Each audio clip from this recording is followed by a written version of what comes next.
Hello, my name is Zach Renetzer.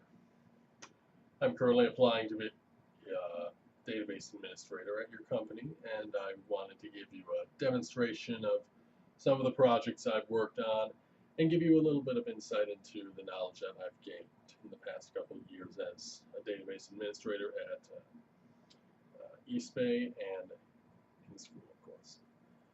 Uh, we'll begin with a quick overview of a normalized database I have created. Uh, and then take a look at a related SSIS package that uses said data. Then we'll move on to a business intelligence report I created through Power BI. And in the end, we will review a Google Cloud server that I have created for this event.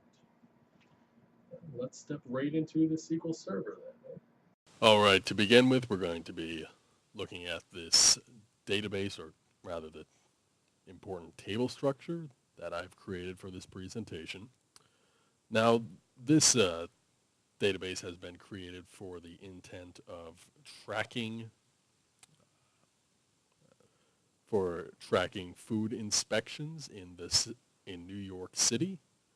So it's fairly straightforward as far as its design. You have the results of an inspection, whether it was a critical, the grade it got, the violations detail and code, all descending from the inspection detail table, which is just the conglomeration table of all of the important, well, not important, but baseline branching stuff, such as the action that was taken again during this inspection, the business, the cuisine they serve, and the address and the borough.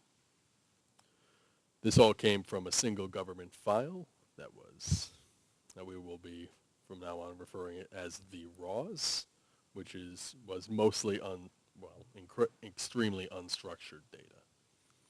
We'll see that in a moment. But for now, let's move on over to the SSIS package.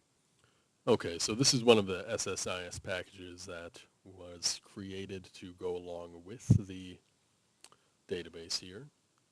Now, as you can see, this is a pretty straightforward control flow here. It takes from the raw data that I had mentioned previously. Hold on one sec while that loads. Right, this would be the raw data. As you can see, there is a very, very wide description, wide source table here that needed to be broken down.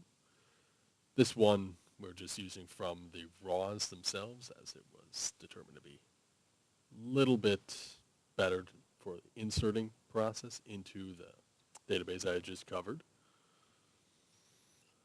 So basically what this stored procedure does, it groups by the zip code and then adds all the scores together and then counts how many scores were recorded for each zip code.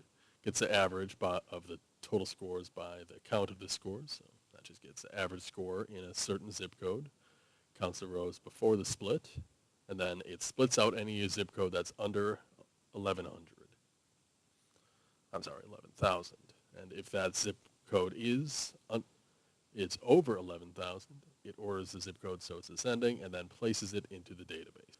And here's the result of that data put into the SSIS schema under scores by zip code, under that same food inspection database. And there's the zip code, the total score, total checked, and the average score for that zip code. Continuing on, this is a Power BI report that I have made involving some industry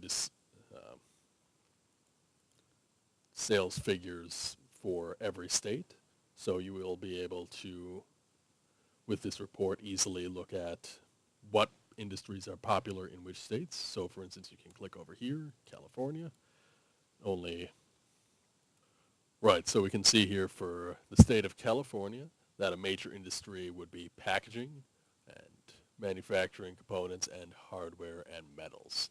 And we can all see that the majority of money is made through direct purchasing instead of indirect or logistics or something not mentioned. Therefore, and there are about 270 firms already in that. Well, 281.